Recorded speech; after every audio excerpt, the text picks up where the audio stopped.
Hola, buenas tardes. Mi nombre es Juan Roberto Duña López. El día de hoy voy a hablarle sobre el análisis y solución de los 10 ejercicios del capítulo 5 del libro de Inteligencia Artificial Assistant Approach. El tema principal de esta sección es la representación del conocimiento. Quise enfocar esta presentación no solo en dar las temas teóricas, sino en explicar por qué esto es tan importante en la práctica. Y es que si queremos entender cómo funciona realmente la inteligencia artificial moderna, tenemos que empezar justamente por aquí. Vamos a ver cómo logramos que una máquina pase de procesar siempre ceros y unos a realmente comprender conceptos humanos y tomar decisiones por sí misma. Así que comencemos. Bueno, en esta siguiente presentación, pues vamos a ver la definición de representación del conocimiento RC y sus características. Para empezar con el primer problema, vamos a definir qué es exactamente esto de la representación del conocimiento. O sea, en términos muy simples, se trata de buscar la manera de traducir todo lo que sabemos sobre nuestro mundo real a un formato que la computadora pueda procesar y entender. O sea, no es lo mismo guardar un documento de texto plano, construir un verdadero mapa mental dentro de la máquina. Necesitamos crear estructuras de datos muy específicas. Una buena representación no solo almacena información para buscarlo rápido, sino que tiene algo llamado capacidad de inferencia. Esto significa que si le damos a la máquina el dato A y el dato B, ella solo debería ser capaz de analizar la situación y descubrir un dato C, que nosotros nunca lo escribimos directamente, imitando la forma en la que razonamos. Y pues en esta tercera diapositiva nos pide diferenciar los dos tipos principales de conocimiento que existen en estos sistemas. Primero, tenemos el conocimiento declarativo, que responde a la pregunta de qué son las cosas. Son hechos, afirmaciones y verdades. Por ejemplo, saber que una bicicleta tiene dos ruedas es información estática y verdades. Por ejemplo, saber que una bicicleta tiene dos ruedas es información estática. Por otro lado, tenemos el conocimiento procedencial, que responde al cómo. Son las habilidades y las secuencias de paso. Por ejemplo, cómo mantener equilibrio en la nadar en bicicleta. En la programación, el conocimiento creativo es como una gran base de datos llena de información. Mientras que el procedencial son los algoritmos y las funciones que escribimos para manipular esta información. El declarativo es muy fácil de leer y actualizar, pero el procedencial es mucho más rápido a la hora de ejecutarse. Y en esta cuarta diapositiva tenemos los mapas de relaciones de las redes semánticas, que en este caso usaríamos el árbol genealógico. O sea, nos metemos de lleno en las redes semánticas.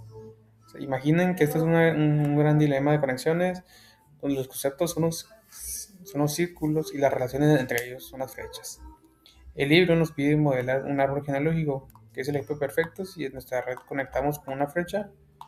Juan es el hijo de Pedro y que Pedro es el hermano de Luis. La computadora puede navegar por esas flechas y deducir automáticamente que Juan es sobrino de Luis, aunque nadie se lo haya dicho. Lo más poderoso de este modelo es algo que llamamos herencia. Si le enseñamos al sistema que todos los seres humanos necesitan respirar y conectamos que Juan es humano, la máquina le hereda esas características de inmediato sin que tengamos que programarla dos veces. Así como en la programación. Y en esta quinta diapositiva, sobre los adjuntos procedenciales, que se usan mucho en los sistemas de base de datos avanzados. Para los temas muy técnicos, imaginen que son pequeños programas o fragmentos de código que están dormidos dentro de la base de datos y solo se despiertan cuando pasa algo específico. Por eso a veces le llaman disparadores o demonios. Por ejemplo, podemos tener un disparador configurado para que cada vez que un usuario intente registrar una edad, se despierte y verifique que el número no sea negativo. Otro ejemplo muy útil es el disparador. Al necesitar citas en un sistema escolar, a ver tu promedio, el promedio no está guardado ahí. En ese mismo segundo, un código se despierta, sumas tus calificaciones, haces la división y te muestra el resultado final. Y en esta sexta diapositiva veremos lo que es el modus ponens y el modus tollens, que son dos reglas muy importantes de la deducción lógica. Primero tenemos el modus ponens, que es deducir afirmando. O sea, la regla nos dice que si sabemos que un evento siempre va a provocar otro, y vemos que el primer evento ocurre, el segundo forzosamente va a ocurrir. O sea, un ejemplo muy famoso es que si llueve, el piso se moja. Como estoy viendo que está lloviendo, puedo afirmar sin duda que el piso debe estar mojado. Por otra parte, el modus tollens, que funciona negando. Usa la misma regla. Si yo salgo a la calle y veo que el piso está completamente seco, puedo concluir lógicamente que no ha llovido en absoluto. Esta regla tan simple le permite a la inteligencia artificial tomar decisiones con total seguridad basando en hechos comprobados. Y en este analizaremos los cuantificadores lógicos. Estos son súper necesarios cuando queremos que una máquina entienda reglas como grupos grandes de cosas. Imagínate tener que escribir un código, una regla por cada ser humano del planeta. Sería totalmente imposible, ¿no? Para eso usaremos el cuantificador universal, que representamos con una entrada invertida y significa para todo. Lo usamos para reglas absolutas, por ejemplo, todos los humanos son mortales.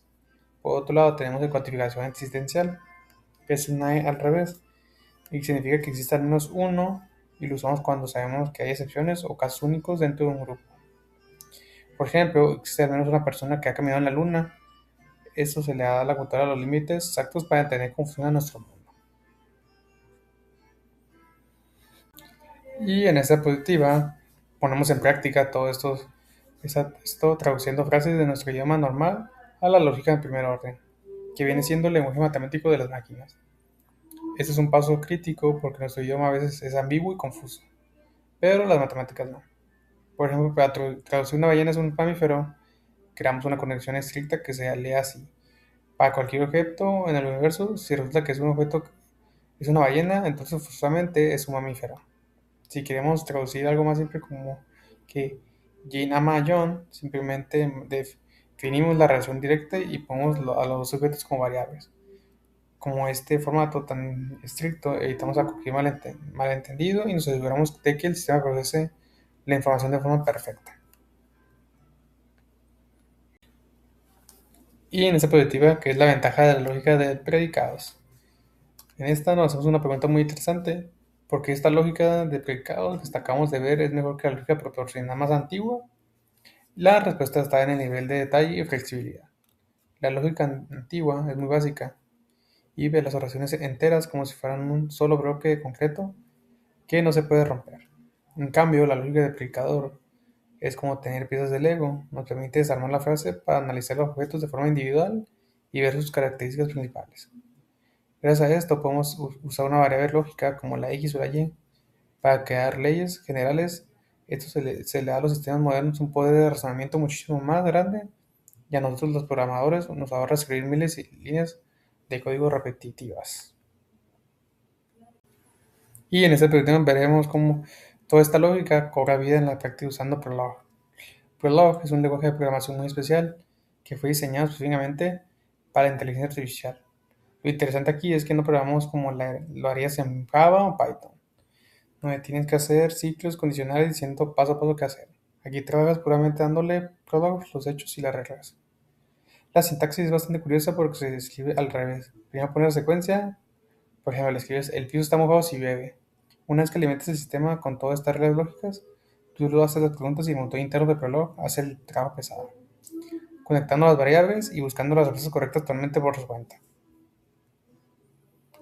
Y en esta diapositiva veremos el último ejercicio que es de la web semántica, que prácticamente nosotros podemos, porque podemos leer el texto y entender el contexto de una página, pero para una computadora el internet es solo una sopa gigante de palabras sueltas sin ningún significado real.